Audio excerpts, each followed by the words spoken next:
among us, number one of the medical cannabis world in Israel, Shaul Kane. He's also heading the ICANN, the famous cannabis conference in Tel Aviv. Pleasure to have you here. The stage is yours. Hi everyone. Thank you everyone for coming to learn about cannabis in Switzerland. What an amazing opportunity. This is, last week I was in Davos. We had the first cannabis conversation at the World Economic Forum. One of the things that's amazing after this amount of time is we're having these conversations. It's no longer cannabis is something we did in our basement where we grew some plants. It's now an international business that is taking over the world. It is the fastest growing economy in the world, and the opportunity exists everywhere. So we're active as ICANN in Africa, in Latin America, Israel, obviously, Europe, Australia, and even in China. China produces most of the hemp grown in the world today, so it really is an opportunity that is happening everywhere. It isn't binary, it isn't only about THC or CBD. It really doesn't matter about how much an analytical lab tells you is in there. It's a lot more complex than that. But the road to where I am in the industry really is paved by what has happened in Israel, with its very forward-thinking ability to do research, to say we are researching it. We still haven't given it to enough patients. We still, while we very proudly say we have 40,000 patients in Israel, there's still a very difficult process for patients to get medical cannabis. When I came into cannabis 5 years ago, my single goal at the beginning was to get better patient access. After having my mother try to get cannabis, she was denied. She has Crohn's disease. Now she's on medical cannabis, doing fabulously. My son has epilepsy. He was denied for cannabis. It is still a last line therapy. So my first thing that I tried to do was get better patient access. And what we learned along the way is that regulation is the thing that's driving this industry, and sometimes driving it down and sometimes driving it up. Regulation in Israel was driving up on R&D, on IP creation. On patient access and product development, you can't compete to California and Canada, where recreational cannabis has taken over. So how do you medicalize an industry and at the same time ignore a large portion of what's going on in the world with legalization? Israel is a really good example of doing that. And their single focus was how do we get better value chain? How do we make sure that the product is safe for consumption? And how do we get it into the normal value chain so that you don't have to go and buy it from your dealer in the on the corner? And they've done that successfully. Now we have to think about what is coming next after medicalization. How do you train the doctors? How do you train the pharmacists, the nurses? How do you integrate cannabis into your day-to-day pharmaceutical regimen? How do you track that data? And how do you use that in order to drive better clinical trials? That's now the conversation in Israel. But we're coming into an election year. We're already starting to see many politicians holding up that green flag. So we're hoping for some interesting things on the medicalization, legalization side, but we'll see what's going to happen. So my pleasure to introduce the first panelist, Hadar. Hadar, I've known for many years, is actually a premium grower of cannabis, well known as establishing a premium facility twice in Israel. So I'll give it over to Hadar, who's going to talk about the genetics of cannabis.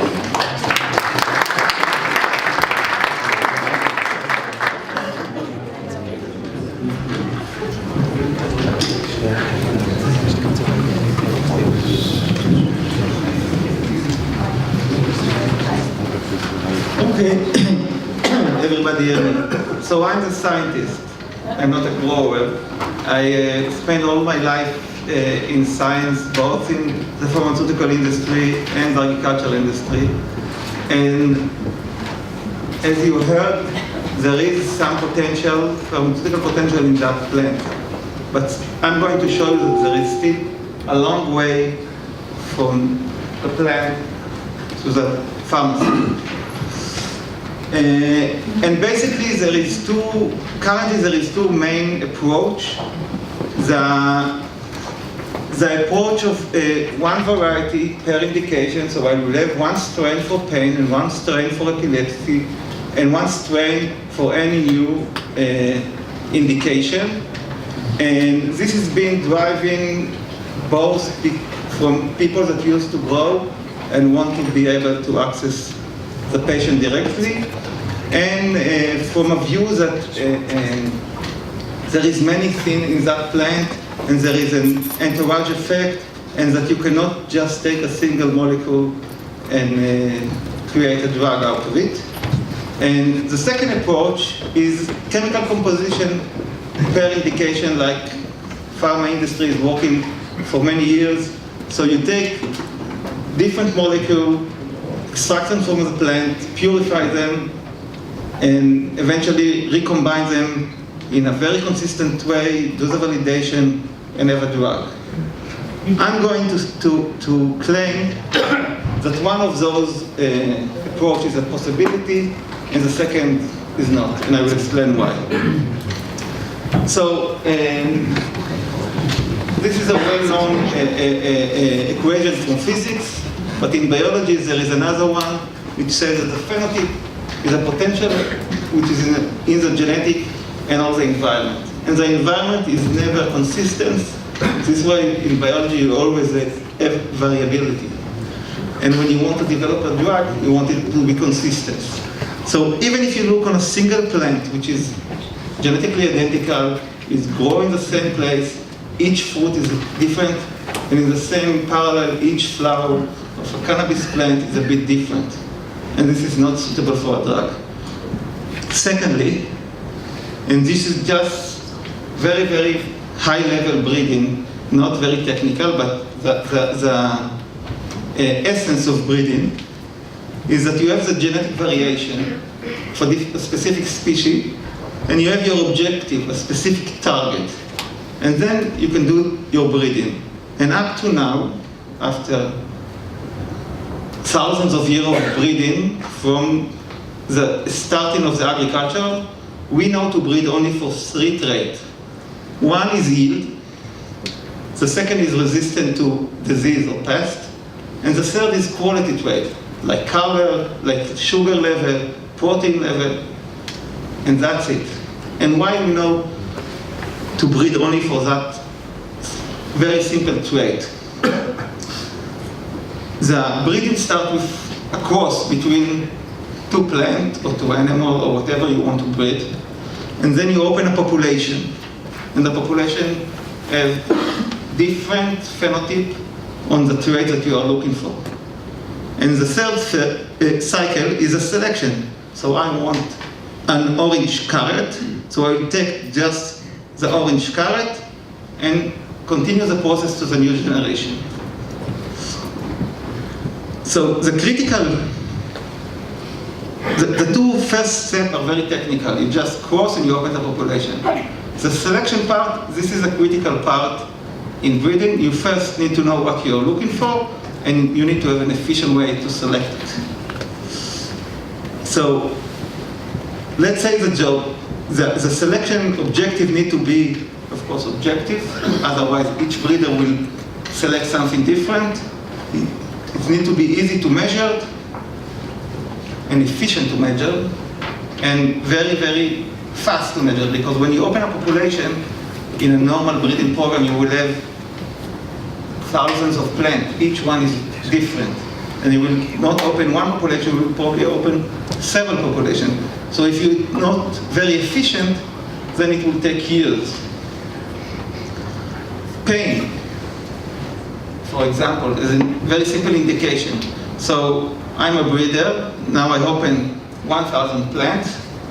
I need to extract the flower from each one of the plant and look for 1,000 patients and give them all those different plants and record if it's helping them or not. So it's not really realistic to develop a variety for indication, because then you need like hundreds of patients willing to be the subject of you every 3 or 4 months when you have a cycle. for a molecule, it's very easy. You define the molecules that you want this plant to produce. You have the machinery, you have the technology, you can scan thousands of samples if you have enough equipment in a day or in 2 days. So basically, this is not possible, and the way to progress as we view the future is by breeding for a specific variety that will produce specific molecule. Today, everybody talk about THC and CBD, but there are hundreds of other molecules in the cannabis which have a potential to be part of this combination. So the first step is developing those varieties.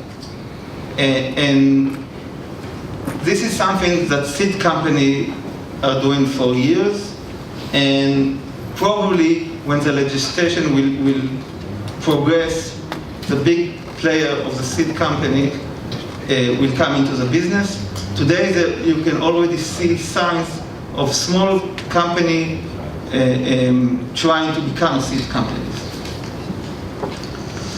And this is, of course, the selection is very easy. You just need an HPLC or GCMS and know exactly what you are looking for. The second phase in developing a drug is separation, formulation. Again, this is something traditionally been done for many years in the pharma industry, and also the validation, or starting from a model, going to a clinical trial.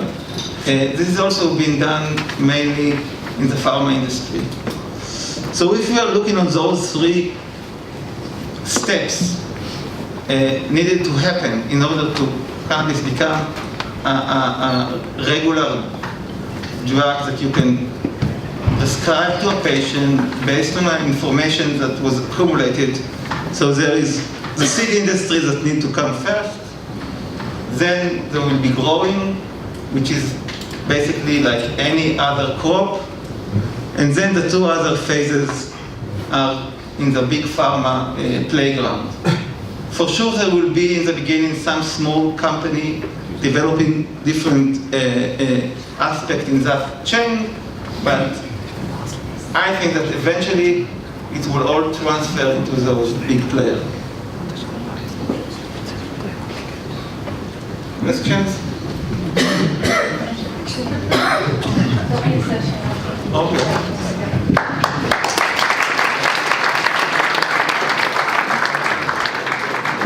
Thank you, Hadar. Genetics really are important. We had a study in Israel on autism that was done through one of the growers, and the kids were doing really, really well, 800 kids in this study.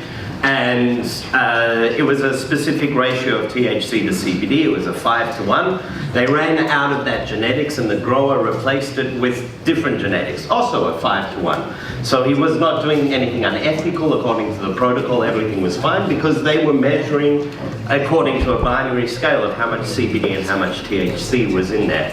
But what happened was the kids regressed. They did terribly, and they saw that it really wasn't about just the THC and CBD content, but it was about which strain they were specifically growing.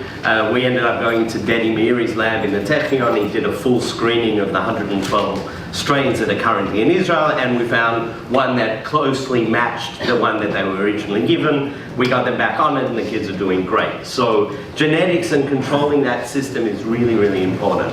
But next up we have Professor Benito from Hebrew